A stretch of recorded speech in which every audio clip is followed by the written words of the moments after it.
dulu. Perkenalkan, nama saya Andika Fitriarsono. Perkenalkan, nama saya Dwi Fitriani. Perkenalkan, nama saya Kuni Putri Safina. Perkenalkan, nama saya Widya Sari.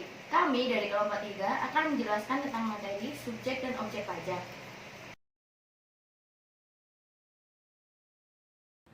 Yang pertama, saya akan menjelaskan tentang ruang lingkup dan pelaksanaan perbendaharaan negara. Perbendaharaan negara merupakan suatu sistem untuk membantu, memahami, mengelola, dan mempertanggungjawabkan bagaimana keuangan negara dalam mempengaruhi terhadap perekonomian nasional. Penyelenggaraan pemerintahan negara untuk mewujudkan tujuan bernegara menimbulkan hak dan kewajiban negara yang perlu dikelola dalam suatu sistem pengelolaan keuangan negara. Pengelolaan keuangan negara sebagaimana dimaksud dalam Undang-Undang Dasar Negara Republik Indonesia tahun 1945 perlu dilaksanakan secara profesional, terbuka, dan bertanggung jawab untuk sebesar-besarnya kemakmuran rakyat yang diwujudkan dalam anggaran pendapatan dan belanja negara atau APBN dan anggaran pendapatan dan belanja daerah atau APBD. Untuk itu, pada tanggal 14 Januari 2004, diundangkanlah Undang-Undang Nomor 1 Tahun 2004 tentang Perbendaharaan Negara. Undang-Undang tentang Perbendaharaan Negara dimaksudkan untuk memberikan landasan hukum di bidang administrasi keuangan negara. Dalam pasal 1, angka 1 Undang-Undang Nomor 1 Tahun 2004 tentang Perbendaharaan Negara menentukan pengertian perbendaharaan negara adalah pengelolaan dan pertanggungjawaban keuangan negara, termasuk investasi dan kekayaan yang dipisahkan, yang ditetapkan dalam APBN dan APBD. Ketentuan yang diatur dalam Undang-Undang Perbendaharaan Negara ini dimaksudkan pula untuk memperkokoh landasan pelaksanaan desentralisasi dan otonomi daerah. Upaya untuk menerapkan prinsip-prinsip pengelolaan keuangan yang selama ini lebih banyak dilaksanakan di dunia usaha dalam pengelolaan keuangan pemerintah tidaklah dimaksudkan untuk menyamakan pengelolaan keuangan sektor pemerintah dengan pengelolaan keuangan sektor swasta. 2. Pelaksanaan APBN. Pelaksanaan pendapatan dan belanja negara serta penerimaan dan pengeluaran negara yang tertuang dalam anggaran pendapatan dan belanja negara atau APBN. Pelaksanaan APBN berpedoman pada Peraturan Pemerintah Nomor 45 Tahun 2013 tentang tata cara pelaksanaan anggaran pendapatan dan belanja negara. Penetapan Peraturan Pemerintah Nomor 45 Tahun 2013 bertujuan agar APBN dapat terlaksana secara lebih profesional, terbuka, dan bertanggung jawab. Peraturan pemerintah ini dimaksudkan juga untuk menggantikan posisi pedoman pelaksanaan APBN yang selama ini menjadi acuan dalam pelaksanaan APBN beserta ketentuan teknisnya. Ketentuan tersebut saat ini ditetapkan dalam Keputusan Presiden Republik Indonesia Nomor 42 Tahun 2002. 1. Kejelasan peran dan tanggung jawab. 2. Dokumen pelaksanaan anggaran asas universalitas. 3. Optimalisasi penerimaan negara. Substansi pelaksanaan anggaran pada hakikatnya bertumpu pada bagaimana pemerintah memperoleh pendapatan yang sifatnya expected, diperkirakan, dapat diterima untuk membiayai belanja yang sifatnya contracted, mengandung nilai kepastian. 4. Pelaksanaan anggaran belanja menuju pengelolaan APBN yang berdisiplin, efektif, dan efisien.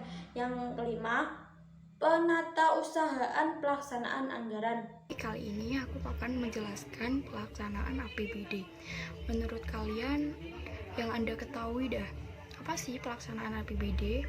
Pelaksanaan anggaran adalah tahap di mana sumber daya digunakan melaksanakan kebijakan anggaran. Suatu hal mungkin terjadi di mana anggaran yang disusun dengan baik ternyata dilaksanakan dengan tepat, tetapi tidak mungkin anggaran yang tidak disusun dengan baik dapat diterapkan secara tepat.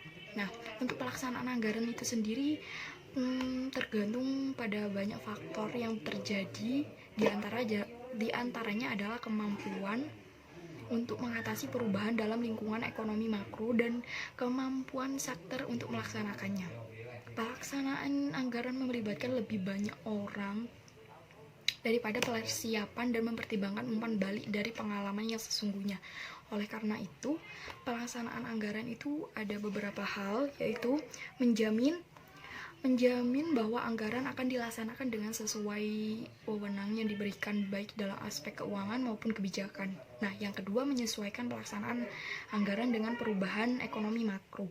Yang ketiga, yaitu ada memutuskan adanya masalah yang muncul dalam adanya pelaksanaannya. Yang keempat, menangani pembelian dan penggunaan sumber daya secara efisien dan efektif. Nah, untuk yang selanjutnya itu ada asas umum pelaksanaan APBD.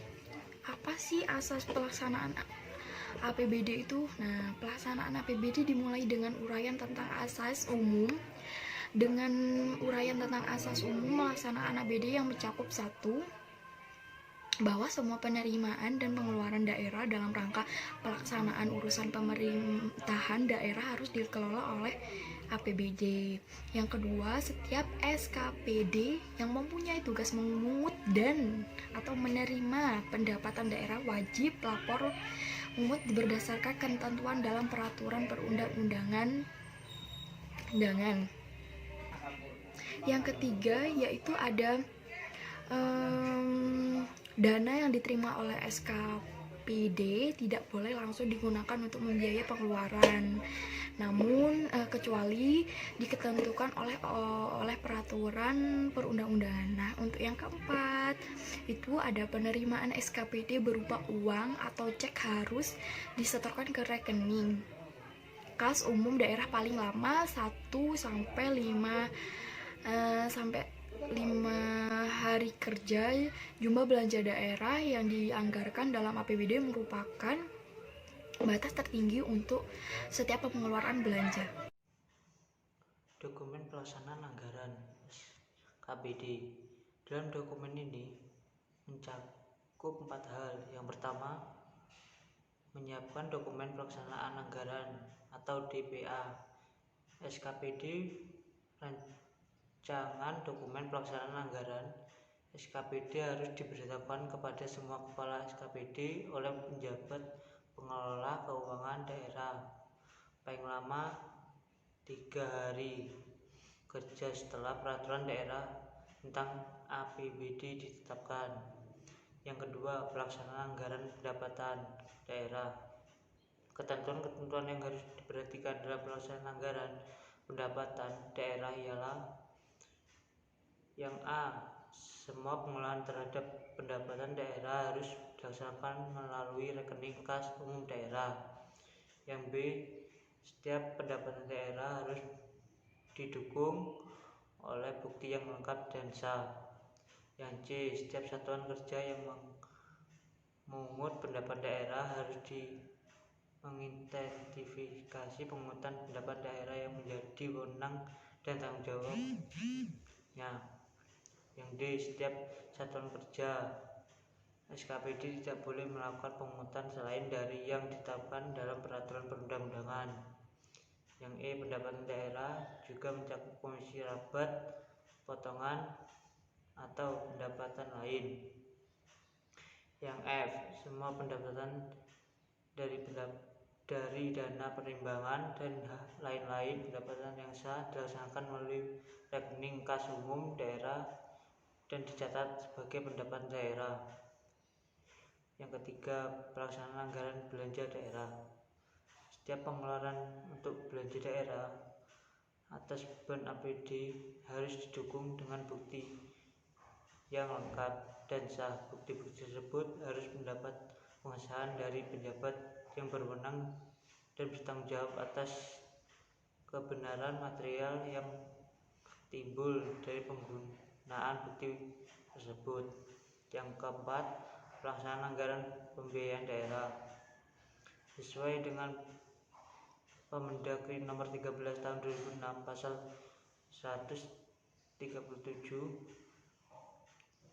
sampai dengan pasal 153, anggaran yang diperlukan untuk pembiayaan daerah bersumber dari sisa-sisa lebih anggaran tahun sebelumnya.